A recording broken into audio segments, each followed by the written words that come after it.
এবং ভেবে দেখো মুসলমান। হ্যাঁ ঠিক আছে, ইনশাল্লাহ পরিবেশন করে শোনাবো।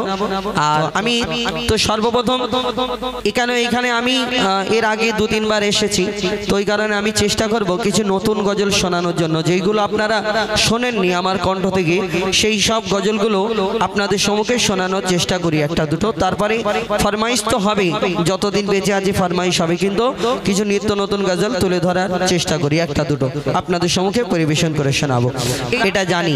আর এই রমজান মাস আছে, আমরা যত মানে মুসলমান ঘরে আমরা যত নওজওয়ান যুবক থেকে নিয়ে আর বুড়ো পর্যন্ত সবাই একদম পাক্কা সাচ্চা মুসল্লি হয়ে যাব, 5 ওয়াক্তের জায়গায় 7 ওয়াক্ত নামাজ পড়বো রমজান মাসে। আবার চাঁদ রাতের দিন থেকে গন্ডগোল হয়ে যায়, পাল্টে যায় আমাদের রূপ রীতিনীতি। চাঁদ রাত্রে সেলুন দোকানে লাইন পড়ে যায়, কেউ আবার অন্য রকম ব্যাপার করে ফেলে। তো সে যাই হোক, তো মোদের ঈমান ভেবে দেখো ও মুসলমান, কোথায় আজকে মোদের ঈমান? কচু পাতায় ওই পানির নেয়, কচু পাতায় ওই পানির নেয়, ঈমান আজ করেছে টলমল। ভেবে দেখো ও মুসলমান, কোথায় আজকে মোদের ঈমান? ভেবে দেখো ও মুসলমান, কোথায় আজকে মোদের ঈমান? সত্যকে আড়ালে চেপে মিথ্যা কথা বলি মুখে। আমার নবী মিথ্যাবাদীকে পছন্দ করতেন না, মিথ্যা কথা বলতে বারণ করেছে।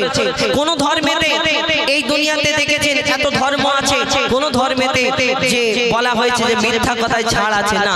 আমরা তবুও মিথ্যা কথা বলি এই দুনিয়াতে, মুসলমান হয়ে আমরা মিথ্যা কথা বলি, এটা কেমন করে হয়? কবি লিখছে দেখো, সত্যকে আড়ালে চেপে মিথ্যা কথা বলি মুখে, যে ঈমান হয় প্রমোদিত অন্যের দুঃখ ক্রোশকে দেখে, এমন ঈমানদারের কি মান আবরু, এমন ঈমানদারের কি মান আবরু, দেখো দেবে কি আল্লাহ রহমান। ভেবে দেখো ও মুসলমান, কোথায় আজকে মোদের ঈমান? ভেবে দেখো ও মুসলমান, কোথায় আজকে মোদের ঈমান?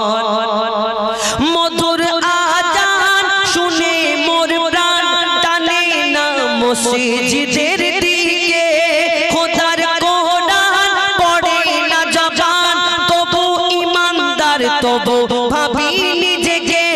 মধুর আজান শুনে মোর কান, মধুর আজান শুনে মোর প্রাণ টানে না মসজিদের দিকে, খোদার কোরআন পড়ে না জবান, ঈমানদার তবু ভাবি নিজেকে।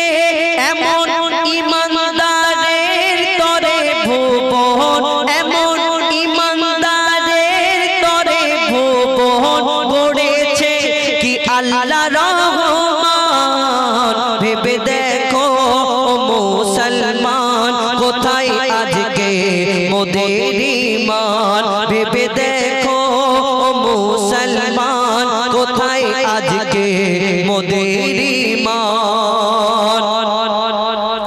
ঈমানের কঠিন ইমতিহান দিয়েছে লাখো নবীগণ, ঈমানের ক্ষমতা কেমন দেখিয়েছে সিদ্দিক উমর উসমান। মুজিবুল পাবি রে তুই না জাহান, মুজিবুল পাবি রে তুই না জাহান, থাকিলে ঈমান শস্য পরিমাণ। ভেবে দেখো ও মুসলমান, কোথায় আজকে মোদের ঈমান? ভেবে দেখো ও মুসলমান, কোথায় আজকে মোদের ঈমান? কচু পাতায় ওই পানির নেয়, কচু পাতায় ওই পানির নেয়, ঈমান আজ করেছে টলমল। ভেবে দেখো ও মুসলমান, কোথায়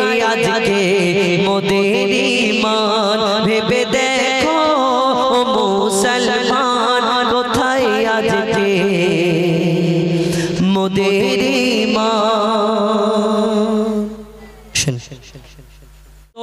এই মহান আল্লাহ পাক রব্বুল আলামিন এই দুনিয়াতে প্রত্যেক সময় বোঝাতে চায় যে দুনিয়াতে আল্লাহকে আমরা ওয়াদা করে এসেছি, এই দুনিয়াতে আমরা আল্লাহ তোমার ইবাদত করব, কিন্তু দুনিয়াতে সব সময় বোঝাতে যায় যে আল্লাহর হাতে সবকিছু, সব চাবিকাঠি আল্লাহর হাতে। আল্লাহ যদি চায় ভালো করতে হবে, আল্লাহ যদি চায় আমাদের এক সেকেন্ড সময় নাও দিতে পারে। যেমন আপনি মনে করছেন সকালে ঘুম থেকে উঠবেন আর ব্রাশ করে নাস্তা করবেন, কিন্তু আল্লাহ যদি চায় যে আপনার ওই ব্রাশ করার সময়ও দেবে না, এটা হয় না। আল্লাহর দুনিয়াতে আল্লাহর নিয়ামত, আল্লাহর অবদান প্রত্যেক জায়গায় জায়গায়। এইখানে কি সুন্দর লাইটিং করেছেন মাছপুকুর স্পোর্টিং ক্লাবের অনুষ্ঠানে, কিন্তু প্রত্যেক লাইটের পেছনে একটা করে তার দিতে হয়েছে, তবে লাইটগুলো জ্বলছে, না হলে জ্বলতো না। কিন্তু আল্লাহ সব পারে, তার প্রমাণ দেখবেন ওই জোনাকির পিছনে জঙ্গলেতে টিপ টিপ টিপ টিপ করে লাইট জ্বালায়, ওই জোনাকির পিছনে কোনোদিন দেখেছেন তার লাগানো আছে? না। জোনাকির পিছনে কোনোদিন দেখেছেন কেউ চার্জ দিয়ে নিয়ে আসে একবার করে? না। এই দুনিয়াতে আল্লাহ সব পারে। মায়ের পেটের ভিতরে আমরা থাকি, আমাদের মা কি ওই ভিতরে হাত ঢুকিয়ে খাইয়ে দেয় আমাদের? না। আল্লাহ সব কিছু পারে, তার প্রমাণ প্রত্যেক জায়গায় জায়গায়, কিন্তু আমরা সেই চিন্তা ভাবনা কোনোদিন করি না। যদি করতাম তাহলে সোজা আল্লাহর রাস্তায় চলতাম, সোজা আল্লাহকে ভয় করতাম, আল্লাহর ইবাদতে মত্ত থাকতাম। কবি ছন্দের মাধ্যমে অতি মূল্যবান কথাই লিখছে, দেখুন আল্লাহ আল্লাহ আল্লাহ আল্লাহ আল্লাহ আল্লাহ আল্লাহ আল্লাহ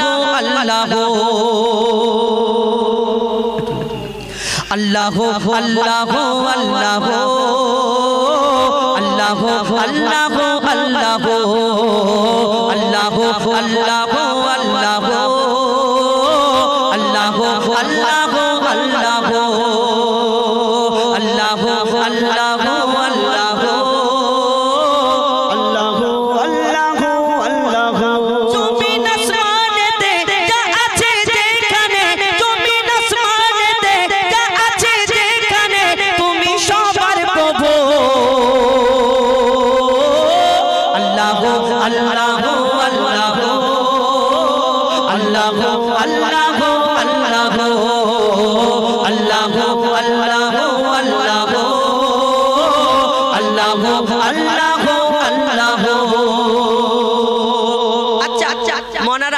বলো তোমরা আল্লাহ কোথায় থাকে? আল্লাহ কোথায় থাকে? আল্লাহ আকাশে থাকে। আল্লাহ আকাশে, আচ্ছা আল্লাহ আকাশে থাকে। আচ্ছা মসজিদটা তাহলে কি? তোমাদের এখানে একটা মসজিদ আছে না? এই মসজিদটা তাহলে কি? মসজিদটা আল্লাহর ঘর। তো মসজিদ আল্লাহ আকাশে থাকে, মসজিদ আবার আল্লাহর ঘর। আচ্ছা কাবা শরীফটা তাহলে কি?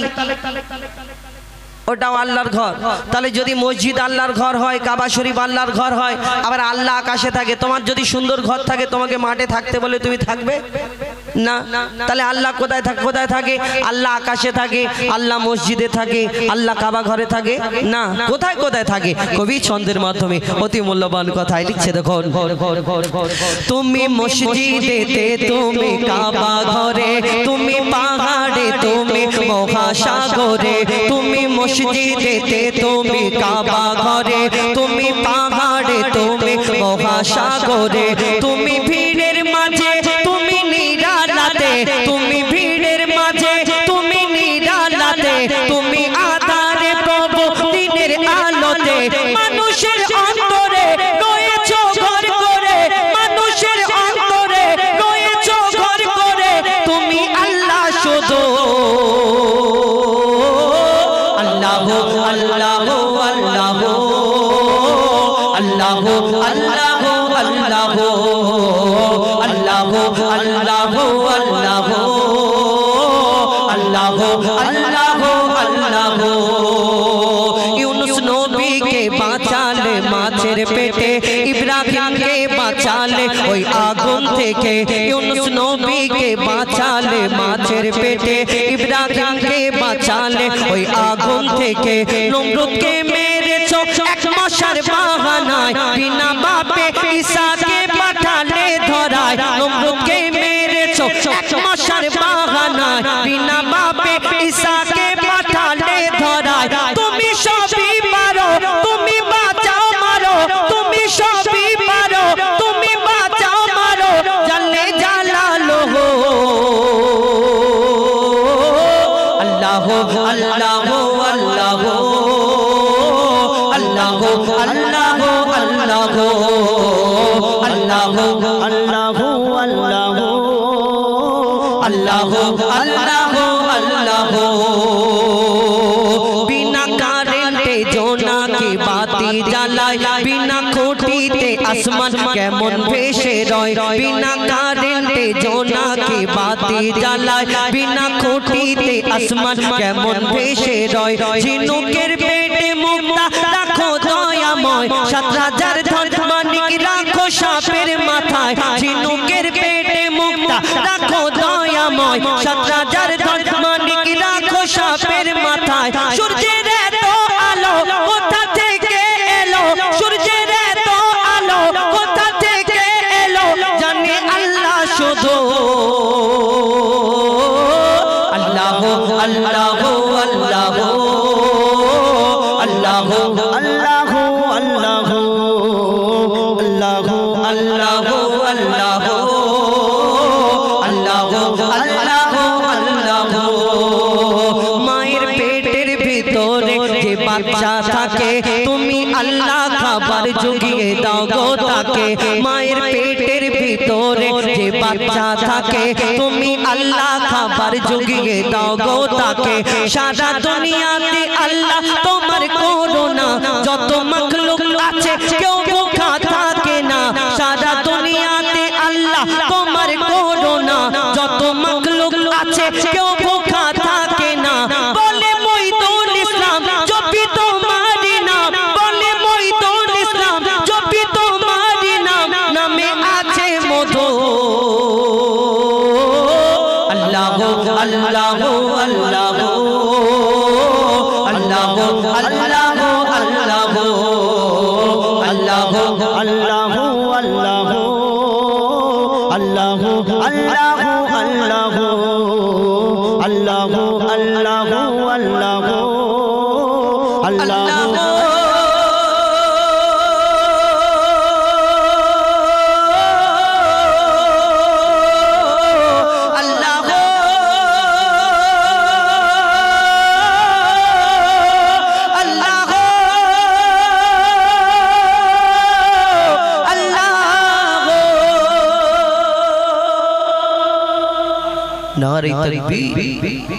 এবং হযরতে আলী তানাদের বিয়ে হওয়ার পরে তানাদের ঘটনা অনেক কিছু শুনেছি কিন্তু একদিন হযরতে আলী যুদ্ধে যাবে তো যুদ্ধে যাবে বলে সবকিছু রেডি করছে প্রস্তুত হচ্ছে মা ফাতেমার সঙ্গে সঙ্গে হাতে হাতে প্রস্তুত করে দিচ্ছে কিন্তু ওই সবকিছু প্রস্তুত করে দেওয়ার পরে মা ফাতেমা একটা আবদার করলেন স্বামী গো আমার একটা কথা আপনার কাছে একটা আবদার সেটা কি আপনার কাছে আমার একটা আবদার হলো যে আপনি যখন যুদ্ধে থেকে ফিরবেন আমার জন্য একটা নতুন জামা আনবেন কাপড় আনবেন নতুন জামা মানে তার প্রয়োজন ছিল আমাদের ঘরের মা বোনেরা তো ঈদের সময় 4টে করে হলে আর ওই ছকিনাবু যদি একটা বেশি নেয় 5টা হয় আবার স্বামীকে বলে তুমি তো আমাকে 4টে দিলে ও গাবো বাড়ির বউ দেখো 5টা করে নিয়েছে এই কথা বলে তো তানারা প্রয়োজন ছাড়া নিতেন না তো একদিন হযরতে আলী মা ফাতেমা তানার ঘটনা কি যে তিনি স্বামীর কাছে জামা চাইলেন কাপড় চাইলেন আর হযরতে আলী যুদ্ধে যাবে তানার মনটা খারাপ হয়ে গেল কেন দেবে না তিনি মা ফাতেমাকে ভালোবাসতেন না এরকম ব্যাপার না মা ফাতেমাকে প্রচন্ড ভালোবাসতেন মহব্বত করতেন কিন্তু মা ফাতেমা জামা চেয়েছে তিনি ওই সময় চিন্তা করলেন আমি যদি এই ফাতেমার আশাটা পূরণ না করতে পারি তাহলে এই ফাতেমার আশাটা পূরণ না করতে পারি এই কারণে যদি আল্লাহর রাস্তায় শহীদ হয়ে যায় আমি তো যুদ্ধে যাচ্ছি এই কারণে হযরতে আলীর মন খারাপ করে যুদ্ধে চলে গেল আর এই ঘটনাটা ইমাম হাসান ইমাম হুসাইন দেখার পরে ছুটে ছুটে নানার দরবারে চলে যায় নানা জিজ্ঞেস করে আমার দয়ার নবী জিজ্ঞেস করে তোমার আব্বা আম্মা কি করছিল তখন ছোট ইমাম হাসান ইমাম হুসাইন বলে দেয় যে আমার আম্মা জন্য আজকে আমার আব্বা মন খারাপ করে যুদ্ধে গিয়েছে এই কথাটা শোনার সঙ্গে সঙ্গে দয়ার নবী হাউ হাউ করে কাঁদে মা ফাতেমার জন্য তিনি তো নবী নন্দিনী জান্নাতের রানী জানাকে বলা হয় তিনি স্বামীকে এই কথা বলেছেন বলে আমার দয়ার নবী তানার জন্য যদি কাঁদে তাহলে আপনার জন্য আপনারা এই দুনিয়াতে স্বামীকে ছোট বড় কথা বলেন কষ্ট দেন জোরে জোরে কথা বলেন তাহলে এই দুনিয়াতে আপনাদের কি হবে? আমার দয়ার নবী মা ফাতেমাকে সেদিন কি বলেছিল মন দিয়ে শুনতে হবে। লিখছে দেখুন, স্বামীর মনে মা বোনেরা ব্যথা দিও না, আমার নবীর ঘোষণা। স্বামীর মনে মা বোনেরা ব্যথা দিও না, আমার নবীর ঘোষণা। ঘটনা শোনো মা ফাতেমা, ঘটনা শোনো মা ফাতেমা। স্বামীর মনে মা বোনেরা ব্যথা দিও না, আমার নবীর ঘোষণা। ঘটনা শোনো মা ফাতেমা, ঘটনা শোনো মা ফাতেমা। কি ঘটনা শুরু হয় কবি ছন্দের মাধ্যমে। লিখছে দেখো, যুদ্ধ করতে যাবে আলী, হাতে নিল তলোয়ার। মা ফাতেমা স্বামীর কাছে করলো এমন আবেদন, মা ফাতেমা স্বামীর কাছে করলো এমন আবেদন, মা ফাতেমা স্বামীর কাছে করলো এমন আবেদন। যুদ্ধ থেকে ফেরার পথে আসবে যখন ঘরে, একটি নতুন কাপড় কিনে আনবে আমার তরে, একটি নতুন কাপড় কিনে আনবে আমার তরে। এই কথা শুনে, এই কথা শুনে হযরত আলী বড়ই দুঃখ পায়, যদি আমি শহীদ হয়ে যাই কে আনবে বলো কাপড় তোমার, কে আনবে বলো কাপড় তোমার। স্বামীর মনে মা বোনেরা ব্যথা দিও না, আমার নবীর ঘোষণা। ঘটনা শোনো মা ফাতেমা। হযরতে আলী মন খারাপ করে যুদ্ধে চলে গেলেন। কেন? তানার স্ত্রী তানার কাছে একটা জামা চেয়েছেন, আর হযরতে আলী চিন্তা করলেন আমি যদি শহীদ হয়ে যাই দিতে পারবো না। এই দুনিয়াতে তানাদের ঘটনা আমরা অনেক কিছু শুনেছি। এখন ডিজিটাল যুগ, যদি স্বামী গরিব হয় বাপের বাড়ি ফোন করে বলে আমাদের বড় পুকুর ছিল, ওই পুকুরে আমাকে কলসি ঢুকিয়ে যদি গলায় মেরে ফেলে দিতে ভালো হতো, এমন বারবার এমন ওই স্বামীর ঘরে এমন বরের কাছে আমাকে পাঠিয়েছো, কুঞ্জুস গিফটে কিছু দেয় না, স্বামীর বদনাম করে। একটা জায়গায় যদি চারটে মহিলা একসঙ্গে হয়, সেখানে বলে তবু তো তোমার মনির বাপ ভালো, আমার মনির বাপ এরকম করে, এরকম বদনাম করে। আর এই দুনিয়াতে যদি আগেকারের নারীরা তবু তো ভালো ছিল, বাইরে থেকে কাজ থেকে যদি স্বামী ফিরতো সঙ্গে সঙ্গে তার সামনে দাঁড়িয়ে থাকতো, কি লাগবে, পানি লাগবে, ওই লুঙ্গি লাগবে কি গামছা লাগবে, সামনে দাঁড়িয়ে থাকতো। এখন ডিজিটাল যুগ, যদি ওই বিদেশ থেকে কাজ থেকে ফিরে যদি বলে হ্যাঁ গো ওই মনির মা আমার ওই লুঙ্গিটা কোথায়, যদি এই কথা বলে, আর যদি দেখা যায় লুঙ্গিটা দড়িতে রাখা আছে আর মনির মার কাজের যদি বেগ থাকে, বলে কেন তোমার চোখে চাল দিশে হয়েছে, ওই করে দেখালো, হ্যাঁ আমি কাজ করব সারাদিন, তোমার সংসার সামলাবো, তোমার বাচ্চা কাচ্চা সামলাবো, তোমাকে সামলাবো, আবার ওই তোমার ওই জামা কাপড় কোথায় সব খুঁজে দিতে হবে, এই কথা বলেন। বলুন কোনো কষ্ট নেই, ভিতরে যখন যাবে মাটির তলায় যখন গুড়গুড় গুড়গুড় করে আওয়াজ হবে, মনে করে আল্লাহ একবার ছেড়ে দাও, মনির বাপের পা এমন জড়িয়ে ধরবো সারা জীবন আর ছাড়বো না যতদিন না ক্ষমা করে। আল্লাহ বলেছে তোমাকে এই দুনিয়ায় পাঠাবে, মনির বাপের পা ধরবে, অত সহজ নয়। সেই ঘটনা হযরত আলী মন খারাপ করে যুদ্ধে চলে গেল।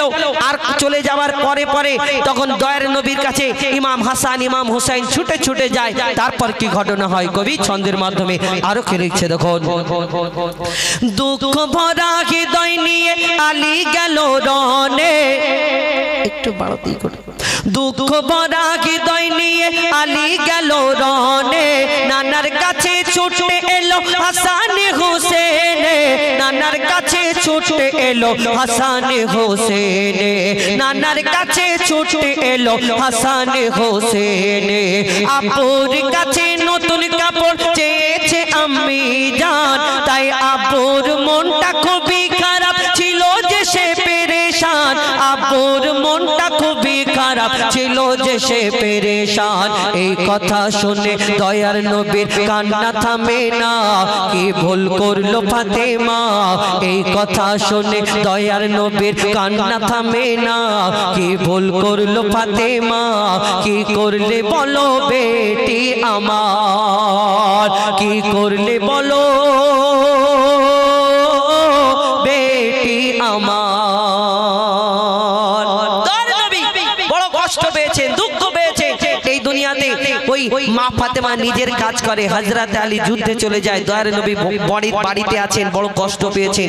আর মা ফাতেমা কাজ করে, নিজে চিন্তা করে, কাজ করে, চিন্তা করে, কি চিন্তা করে, একদিন হয়ে গেল, দুদিন হয়ে গেল, 3 দিন হয়ে গেল, মা ফাতেমা আর মা ফাতেমার বাড়িতে দয়ার নবী আর আসে না। কেন? প্রত্যেক দিন মা ফাতেমার বাড়িতে আসতেন আমার নবী খোঁজ খবর নিতে, দেখা করতে। কিন্তু যখন 2 দিন হয়ে গেল, 3 দিন হয়ে গেল, মা ফাতেমার বাড়িতে দয়ার নবী হুজুর পাক সাল্লাল্লাহু আলাইহি ওয়াসাল্লাম আর আসে না, তখন মা ফাতেমা ছুটে ছুটে ছুটে ছুটে দয়ার নবীর কাছে যায়। কেন? তিনি চিন্তা করে আমার আব্বার শরীরটা খারাপ নাকি। যখন পৌঁছালো দয়ার নবীর ঘরের সামনে, তখন আমার দয়ার নবী অন্যদিকে তাকায়, মা ফাতেমার দিকে তাকিয়ে দেখে না। আপনারা কষ্ট দেন, মনে করছেন আবার পরে একদিন আমার স্বামীকে বলবো, ঠিক আছে যাই হোক ভুল হয়ে গেছে, বাদ দাও এইসব কথা। কিন্তু দয়ার নবী মা ফাতেমার মুখের দিকে তাকায় না, যে নবী মা ফাতেমাকে এত ভালোবাসতেন। তারপর কি ঘটনা হয় কবি ছন্দের মাধ্যমে লিখছে, দেখো, যার মুখ না দেখে ঘুমাতো না দয়ার নবীজি আমার মা বোনেরা, আমি অনুরোধ করি আমার জানারা গজল শুনতে যান, বসে যান। আর যদি মনে হয় যে মনটা ওই দিকে পড়ে আছে, তাহলে একটু ঘুরে আসুন, অনুরোধ করব, একটু বসে যান। জানারা বসার বসে যান, আর জানারা চলে যাওয়ার যান, কিছু বলার নেই। কেন কিছু কিছু মানুষ আছে, ও যতই বুঝিয়ে বলুক, মনে করে না যাও তো একটা হয়েছে, আমার যাওয়ার ইচ্ছা আছে। ঠিক আছে, আপনাদের যাওয়ার ইচ্ছে, একটু ঘুরে আসুন, আবার আসতে হবে, তবে এটা আমি জানি। তো একটু ধীর স্থির ভাবে আপনারা বসে যান। আমরা গজল ছোট্ট করে আমি দয়ার নবী দো জাহানের বাদশাহ হুজুর আকরাম সাল্লাল্লাহু আলাইহি ওয়াসাল্লাম তানার শানে ছোট্ট করে একটি নাত শরীফ পরিবেশন করে শোনাবো। এই দুনিয়াতে আমার দয়ার নবীকে আল্লাহ কি সম্মান, কি মর্যাদা, ইজ্জত দিয়ে দুনিয়ার মধ্যে পাঠিয়েছিলেন। আমরা অনেক মানুষ, আমরা এই দুনিয়াতে অনেক মানুষ মনে করি, অনেক মানুষ বলে থাকি আমার নবী, তোমার নবী এরকম সাধারণ, আমার মতো তোমার মতো সাধারণ তুচ্ছ ইনসান মানুষ একজন ছিল, তিনি দুনিয়ার মধ্যে নেই। তো সেই সম্পর্কে যদি আমার মতো তোমার মতো সাধারণ হতো, তাহলে আল্লাহর নবীকে আল্লাহ কি সম্মান, কি মর্যাদা, কেমন ভাবে এই ধরনের বুকে পাঠিয়েছিলেন। শুনুন, লিখছে, দেখো, মুক্তিদাতা আল আমিন নবী আমার, ভুবনে তুমি অনন্য উপহার। মুক্তিদাতা আল আমিন নবী আমার, ভুবনে তুমি অনন্য উপহার। খোদার পরে দেশান মহত বুদ্ধিমান, খোদার পরে দেশান মহত বুদ্ধিমান, নূরে নূরান্বিত রূপের বাহার। মুক্তিদাতা আল আমিন নবী আমার, ভুবনে তুমি অনন্য উপহার। মুক্তিদাতা আল আমিন নবী আমার, ভুবনে তুমি অনন্য উপহার। নবী তোমার মতো আমার মতো যদি হয়, আমরা একটা আলো ভর্তি ঘরেতে যদি ঢুকে যায়, আমার ছায়াতে সেই ঘরটা অন্ধকার হয়ে যায়। কিন্তু আমার দয়ার নবী যদি অন্ধকার ঘরের মধ্যে প্রবেশ করতে, সেই আমার দয়ার নবীর নূরের আলোতে, নূরের রূপের আভাতে কি হতো, ঘরের মধ্যে একটা সূচ যদি পড়ে থাকতো, সেই সূচটাও খুঁজে পাওয়া যেত। তোমার মতো আমার মতো কেমন করে হয় কবি ছন্দের মাধ্যমে আরো কি লিখছে, দেখো, আধার ঘরেতে তোমার আভাতে সূচ খুঁজে পাওয়া যেত, তোমার বিনয়ী শালীন ব্যবহার সবাইকে মুগ্ধ করিত। তোমার আভাতে আধার ঘরেতে সূচ খুঁজে পাওয়া যেত, তোমার বিনয়ী শালীন ব্যবহার সবাইকে মুগ্ধ করিত। মিষ্টি মধুময় মুখের ভাষা তোমার, মিষ্টি মধুময় মুখের ভাষা তোমার, অনুপম তুমি সেরা রূপকার। মুক্তিদাতা আল আমিন নবী আমার, ভুবনে তুমি অনন্য উপহার। মুক্তিদাতা আল আমিন নবী আমার, ভুবনে তুমি অনন্য উপহার। যদি তোমার মতো আমার মতো হয়, এই দুনিয়াতে একটা বড় ডাক্তারকে বলুন না, একজনের চোখ খুলে পড়ে গেছে, আবার লাগিয়ে দিতে, আবার সেই চোখটাই দেখা পাবে, এরকম বড় ডাক্তারকে বলুন, পারবে না। আমার দয়ার নবী একদিন যুদ্ধের ময়দানে একজন সাহাবা ওই তীরের আঘাতে, অস্ত্রের শত্রুদের আঘাতে একটা চোখ ছিটকে পড়ে গেল। সেই চোখটা আমার দয়ার রাসূলের কথায়, দয়ার রাসূলের দোয়ায় সেই চোখ যখন ফিরে পেল, সেই চোখে দেখা পাওয়া সম্ভব না। কি হয়েছিল কবি ছন্দের মাধ্যমে আরো কি লিখছে, দেখো, যুদ্ধের ময়দানে চোখ জমিনে, যুদ্ধের ময়দানে চোখ জমিনে খসে পড়ে এক সাহাবীর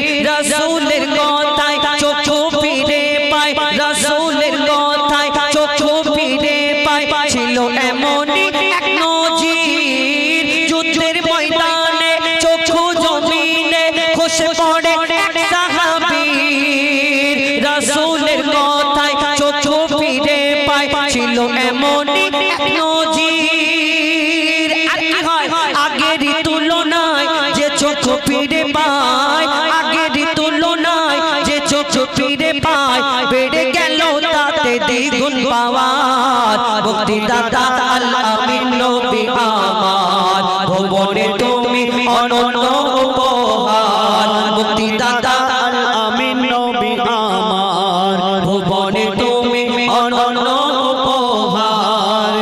শেষ কবি ভালোবাসা সম্পর্কে বলছেন এই দুনিয়াতে আমরা ভালোবাসি কারোকে ভালোবাসি কেউ সন্তানদের ভালোবাসি কেউ বাপ মাকে ভালোবাসে কেউ আবার অন্য রকম ভালোবাসে তাই না যে ভালোবাসার কথা একটু আগে বলছিলাম এই ভালোবাসাতে তোমাকে তো চুল্লুখোর বানিয়ে দেবে কেন বলুন তো খারাপ ভাববেন না আপনি ভালোবাসা এখন বেশিরভাগ 85% ভালোবাসা টেকসই হয় না দুদিন 3 দিন 4 দিন এক সপ্তাহ এক মাস এক বছর খুব জোর তারপরে ব্যাস সিন শেষ এই দুনিয়ায় এই ভালোবাসা আমরা কি করি ভালোবাসায় আমাদের অনেক জনকে খারাপ পথে চালাই কেন ভালোবাসায় যখন আমরা ধোঁকা খাই অনেক জনা সহ্য করতে পারি বাবা গো মাঠে গিয়ে আমি একটু দুপাক মেরে নিলাম এরকম হয় না বোতল ধরে বলে তো ভালোবাসায় যদি ধোঁকা খায় অনেক জনা চুল্লুখোর হয়ে যায় কিন্তু দুনিয়ার ভালোবাসা এমন ভালোবাসবে তোমাকে ওই খারাপ রাস্তায় চালাবে এই রকম ভালোবাসার কোনো ফায়দা নেই ভালোবাসা এমন ভালোবাসো এই দুনিয়া থেকে নিয়ে কাল কিয়ামত পর্যন্ত এই ভালোবাসার রংটা যেন সেইখানেও ছড়িয়ে দেয় কেমন ভালোবাসবে কবি ছন্দের মাধ্যমে লিখছে দেখুন ভালোবাসি আজ ভালোবাসিব মনে প্রাণে নির্ভাবনায় তোমায় যদি পাই আর কিছু না চাই রবে না আখিরাতের ভয় ভালোবাসি আজ ভালোবাসিব মনে প্রাণে নির্ভাবনায় তোমায় যদি পাই আর কিছু না চাই রবে না আখিরাতের ভয় কাকে ভালোবাসবে মুজিবুল থাকিলে নবী প্রেম নলে হুজাইফা থাকিলে নবী প্রেম নলে কবর হাসর মিজানে পাবে ছাড় মুক্তিদাতা আল আমিন নবী আমার ভুবনে তুমি অনন্য উপহার মুক্তিদাতা আল আমিন নবী আমার ভুবনে তুমি অনন্য উপহার খোদার পরে দেশান মহৎ বুদ্ধিমান খোদার পরে দেশান মহৎ বুদ্ধিমান নূরে নূরান্বিত রূপের বাহার মুক্তিদাতা আল আমিন নবী আমার ভুবনে তুমি অনন্য উপহার মুক্তিদাতা আল আমিন নবী আমার ভুবনে তুমি অনন্য উপহার মুক্তিদাতা আল আমিন নবী আমার ভুবনে তুমি অনন্য উপহার মাশাআল্লাহ খুব সুন্দর মোর রূহ ময়না দেরি সয়না মোর রূহ ময়না দেরি সয়না যেতে চাই সোনার মদিনা মোর রূহ ময়না দেরি সয়না যেতে চাই সোনার মদিনা সে দিবানা হয়ে নিশানা নবীজির রওজা খানা মোর রূহ ময়না দেরি সয়না মোর রূহ ময়না দেরি সয়না যেতে চাই সোনার মদিনা মোর রূহ ময়না দেরি সয়না যেতে চাই সোনার মদিনা সে দিবানা হয়ে নিশানা নবীজির রওজা খানা মোর রূহ ময়না দেরি সয়না যেতে চাই সোনার মদিনা কেন যেতে চায় বলছে শুনুন সে যে এমনই নবী জান্নাত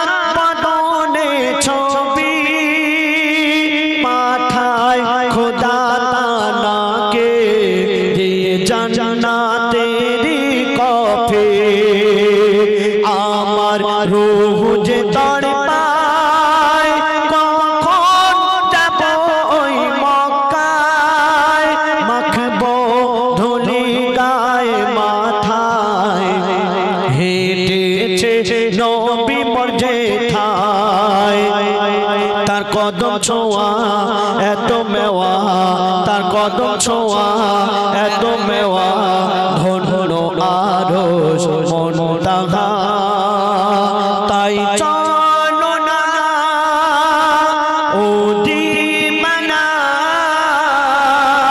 করে নিশানা নবীজির রওজা খানা মোর রূহ ময়না দেরি সয়না মোর রূহ ময়না দেরি সয়না যেতে চাই সোনার মদিনা আমাদের এই রূহ আমাদের মন যেতে চায় মদিনায় কিন্তু আমাদের এই শরীর মাটি দিয়ে আল্লাহ পাক সৃষ্টি করেছেন তো কবি ছন্দের মাধ্যমে কি লিখতে শুনুন মাটির খাঁচাতে বন্দি রূহ চলে না ফন্দি মাটির খাঁচাতে বন্দি রূহ চলে না ফন্দি করি মনে তাই সনরে আকি দরুদের গন্ডে কেন এতে এত যে তৃপ্তি পাই জান্নাতের ওই মস্তি ভরে নাও আখের কিস্তি জীবনে আসিবে স্বস্তি মোর খোদা বলে জান্নাত চলে মোর খোদা বলে জান্নাত চলে রাসূল কথায় আর কলিমার বলে তাই চলো না ও দিমানা করে নিশানা নবীজির রওজা খানা মোর রূহ ময়না দেরি সয়না মোর রূহ ময়না দেরি সয়না যেতে চাই সোনার মদিনা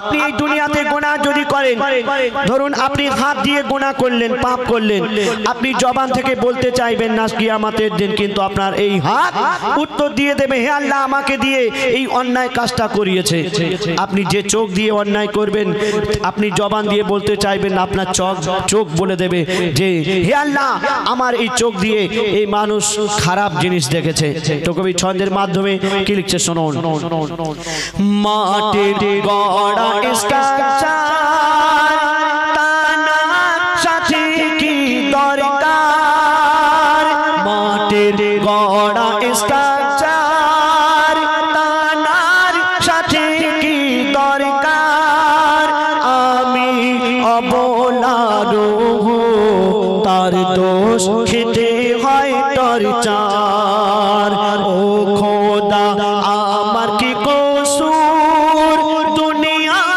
দারিতে হুজুর হাতে পা জবানে সুর অসহায় মানুষকে করে দূর ও গো হাকিমুলের রূহ বলে ও গো হাকিমুলের রূহ বলে সয়না দেরি যাব চলে তাই চলো না ও দিমানা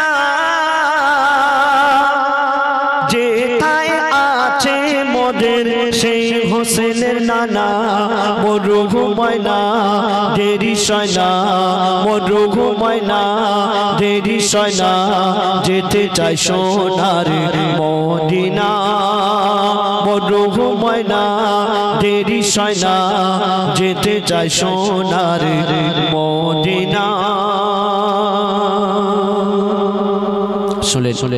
ফরমাইশি গজল এবার আপনি সামনে ভাইরা মাকে নিয়ে গাইবার জন্য বলেছেন কিন্তু আমি মাকে নিয়ে গাইব না কেন গত বছর আমি একটা প্রশ্ন করি প্রশ্নটা হলো মায়ের সম্মান বেশি না বাপের সম্মান বেশি মায়ের সম্মান বেশি না বাপের সম্মান বাপের সম্মান বেশি আমি তোমাকে একটা কথা বলি বলো মাকে আল্লাহ অনেক সম্মান অনেক মর্যাদা অনেক ইজ্জত দিয়েছে হ্যাঁ কিন্তু আমি তোমাকে একটা কথা বলি, শোনো, বেশি আজকের কথা বলবো না, কেন কাল শনিবার হাটের দিন, বেশি সময় নষ্ট করে লাভ নেই।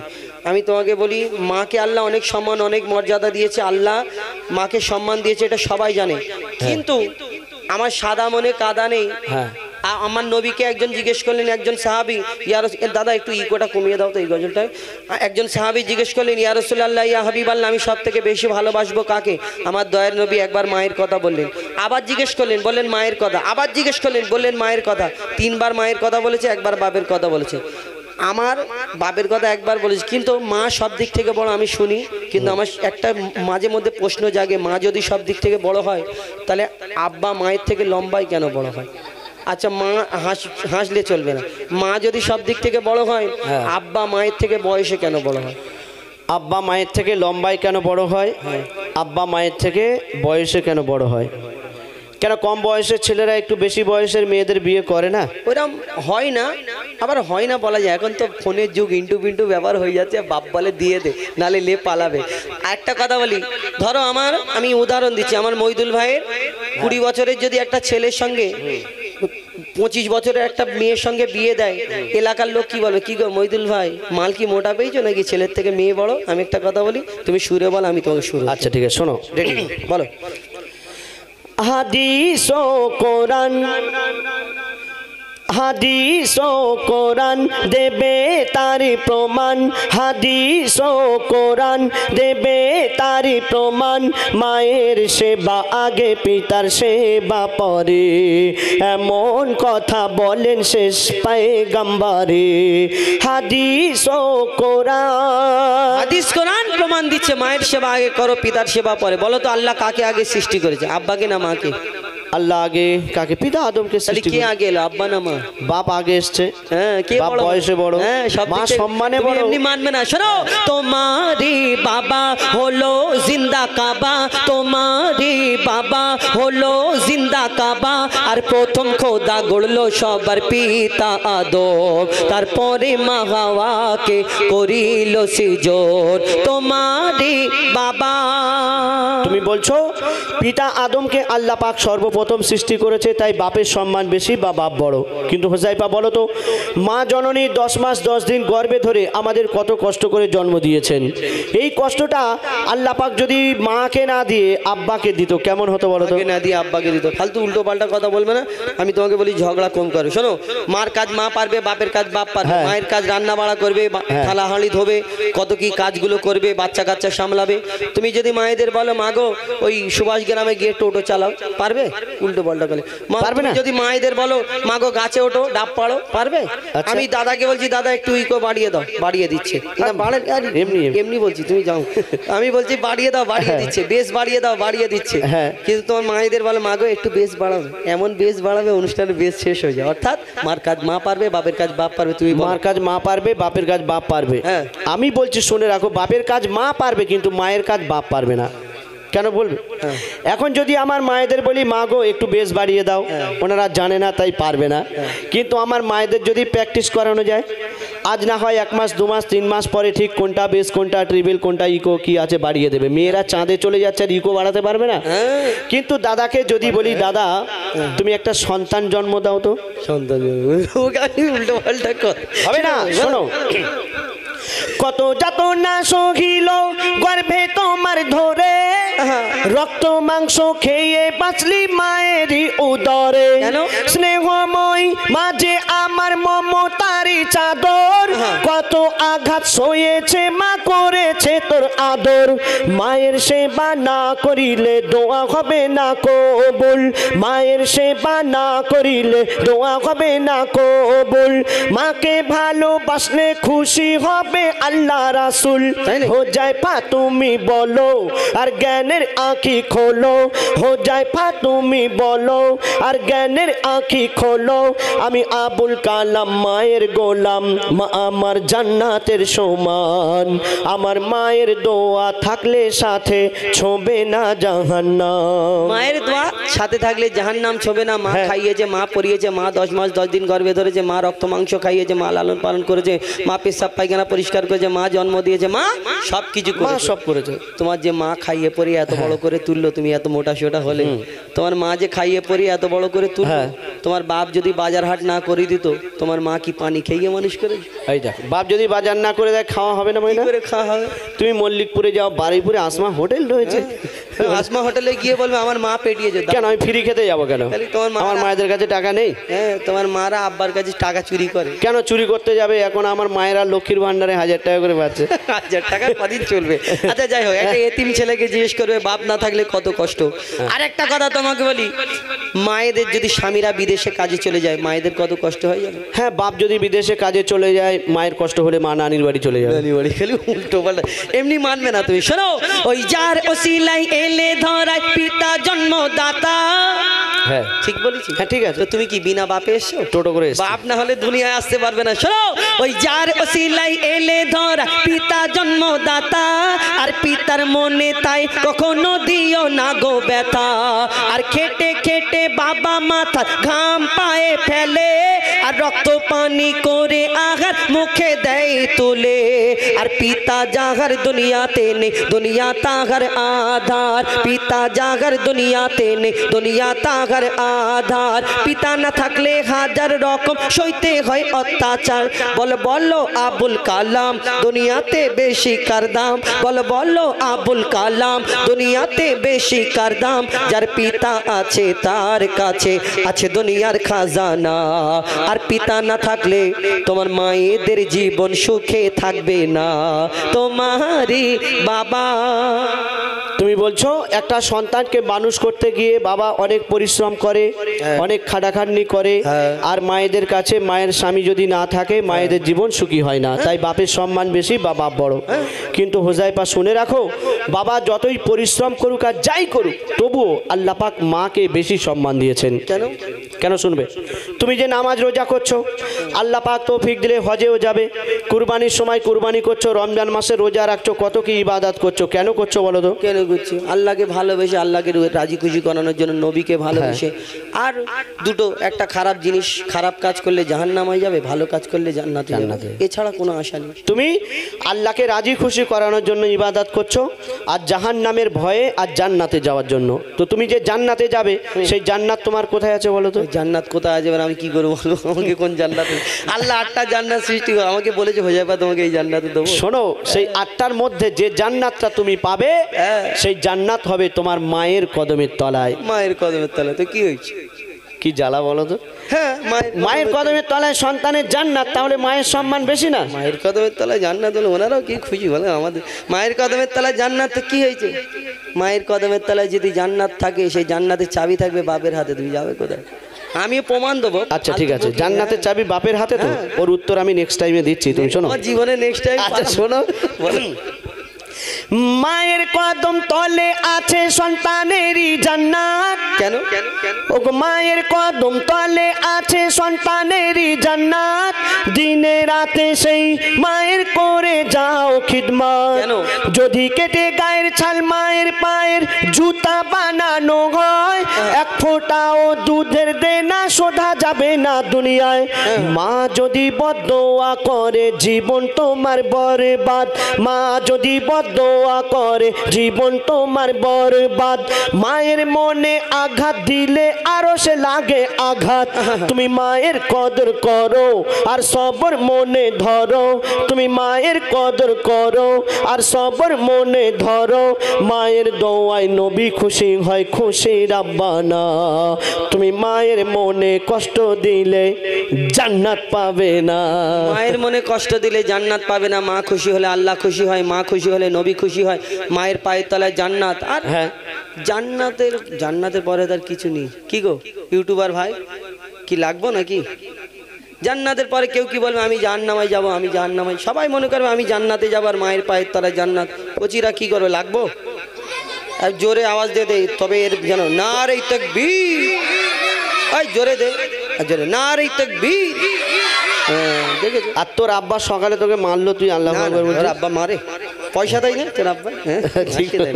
শোনো, তুমি বলে মায়ের পায়ের তলায় জান্নাত, আর মাকে আল্লাহ কত সম্মান দিয়েছে, তুমি মায়ের পায়ের তলায় জান্নাত আর তোমার মারা। আচ্ছা তুমি সুরে বলো। বলবো? হ্যাঁ সুরে বলো। শোনো, আরে পিতা আদমের পাঁজর হতে মা হাওয়াকে বানায়, পায়ের তলায় জান্নাত। শোনো, ওই পিতা আদমের পাঁজর হতে মা হাওয়াকে বানায়, সেই হাওয়ার জান্নাত রাখিল আল্লাহ আদমের পাগের তলায়। আরে ও কালাম ভাই বলো। ওগো ও কালাম ভাই, পিতাকে তুমি করো না অবহেলা। আরে ও কালাম ভাই, পিতাকে তুমি করো না অবহেলা। আর তোমার মায়ের জান্নাত তোমার বাপের পাগের তলা। হ্যাঁ হ্যাঁ, ঠিক বলেছে। এবারে কি আমার মায়ের জান্নাত আমার বাপের পায়ের তলা। ও বুঝতে পেরে গেছে, দেখো বুঝতে পেরেছি মানে?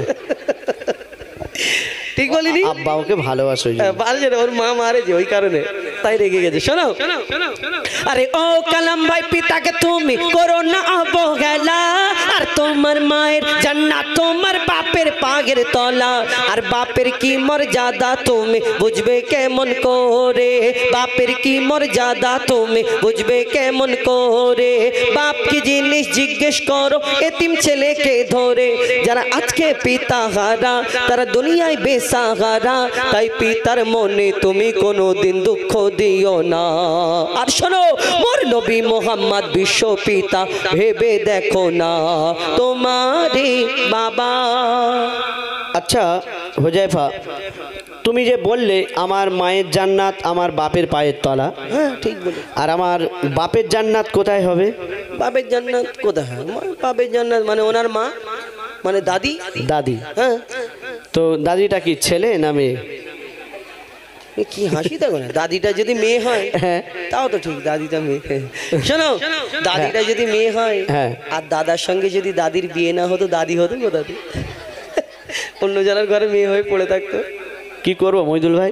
কি আছে সব বেরো, মইদুল ভাই কি দেখবে? আমার দিকে দেখো তো। ঝগড়া করবো? হ্যাঁ, থাক, একটা বেজে গেছে, ঘরে যেতে হবে। তারপরে সেই দাদার ওইরকম বললে তাহলে সারা জীবন পার হয়ে যাও। কেন?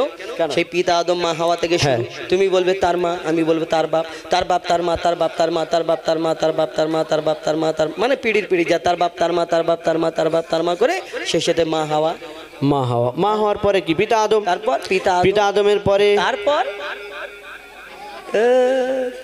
তো হাঁড়ি কপ্পু। শোনো, আজকের আমি কপ্পুর বের করতাম কিন্তু 12টা বেজে গেছে, আবার জলসা টলসা আছে। শোনো, ও হুজাইফা, আমার মনে হয় এই ঝগড়ার শেষ হবে না। কেন? বাপ মা ছাড়া কোনো সন্তান দুনিয়াতে আসে না। আসে, শুধু মা মা করলে হবে না, মা ভালোবাসে ঠিক আছে, আব্বাকেও দরকার। শোনো, আরে ও কালাম ভাই, পিতাকে তুমি করো না অবহেলা। আরে ও কালাম ভাই, এবার তুমি সোজা রাস্তায় এসো। আর তোমার হাঁড়িতে কপ্পুর নেই তাই ফাঁকাছি, আরে বসো।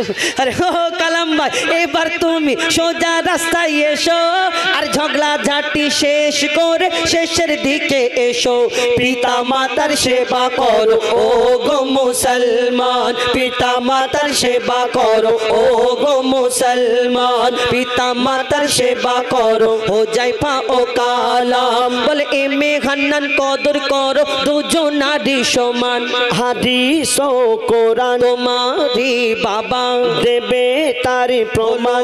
জিন্দা কাবা, মায়ের সেবা আগে পিতার সেবা পরে। প্রথম খোদা গড়লো সবার পিতা আদম, এমন কথা বলেন শেষ পয়গম্বরে। তারপরে মা হাওয়াকে করিল সৃজন।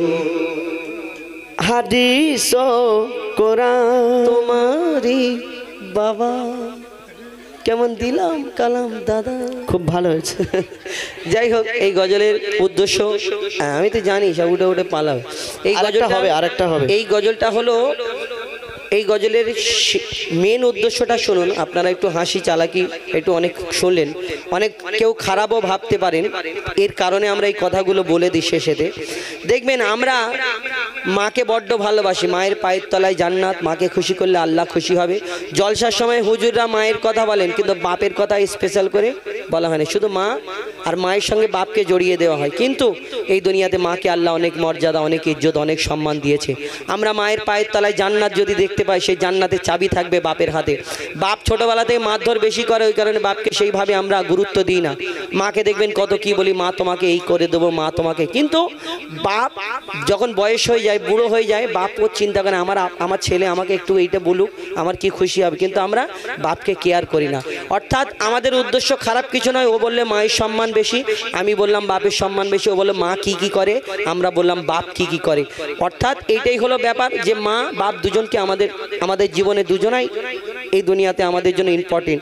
আমাদের দুজনকে সমান সমান ভালোবাসতে হবে। তুমি মায়ের পায়ের তলে জান্নাত বলে মাকে ভালোবাসবে আর বাপকে ভালোবাসবে না, আল্লাহ জান্নাতে ঢুকিয়ে দেবে। অত সহজ না। বাপ কি জিনিস, যার বাপ নেই তাকে জিজ্ঞেস করুন। যে দেখবেন বাপ যখন হয়, ছেলেরা কষ্ট দেয়, তখন সে চিন্তা করে আমি আমার বাপকে এর থেকে বেশি কষ্ট দিয়েছিলাম। আমার বাপ যদি বেঁচে থাকতো, পা দুটোকে জড়িয়ে ধরে হাউ হাউ করে কাঁদতাম আর আমার বাপকে বলতাম, আব্বা আমার থেকে বেশি তুমি কষ্ট পেয়েছো, ক্ষমা করে দাও। কিন্তু এই ক্ষমা করে দাও এই কথাটা বলার মতো তোমার বাপ জীবিত থাকবে না, সেদিন তুমি শুধু চোখ থেকে পানি পড়বে। এই দুনিয়াতে বাপ কি জিনিস, যারা গরিব মানুষ দেখবেন ধার দেনা করে ঈদের সময় জামা কাপড় কিনে দেয়। ওই সবাইয়ের জামা কাপড় কেনার পরে ঘরের বউ বলে, হ্যাঁ গো তোমার যদি একটা নতুন পাঞ্জাবি কিনে নিতে নামাজটা পড়ার জন্য, বাপ হাসি মুখে বলতে থাকে যে আমার সন্তানদের হয়েছে, ওরা খুশি, এতে আমি খুশি, আমার ওই আগের বছরের জামাটা আছে ওটা পরেই নামাজ পড়ানো। এ তো বাপ। আমরা সেই বাপকে গুরুত্ব দিই না। ওষুধ কেনার, ওষুধের দাম বেড়ে গেলে বাপ একটু খিটখিট করলে আমরা রেগে যাই, তুমি বড্ড খিটখিটে হয়ে গেছো। তুমি ছোটবেলায় যা বলতে চাঁদ কেন ওঠে, তোমার আব্বা উত্তর দিত এই কারণে। তুমি এইখানে যাবে ওইখানে যাবে, যা করবে তোমার বাপ কোলে করে কাঁধে করে নি। তোমার বাপের পায়ের জুতো ছিঁড়ে যাচ্ছে, সেটা তুমি কোনোদিন লক্ষ্য করনি, কিন্তু তোমার জুতো ছিঁড়ে যাচ্ছে কি ওই ভালো আছে, তোমার বাপ সব সময় দেখে আমার ছেলেটা জুতো ঠিক করে আছে কিনা। এটাই তো বাপ। আমরা বাপকে কদর করি না, কেয়ার করি না। অর্থাৎ আমাদের এই গজলটা যদি কিছু ভুল বলে থাকি, ছোট ভাই বন্ধু হিসেবে ক্ষমা করবেন। এতে কিছু শিক্ষা দেবার আমরা চেষ্টা করি, মানে শিক্ষামূলক কথা তুলে ধরা। এবারে যে নেওয়ার নেবে, যে নেওয়ার না নেওয়ার সে তার ব্যক্তিগত ব্যাপার।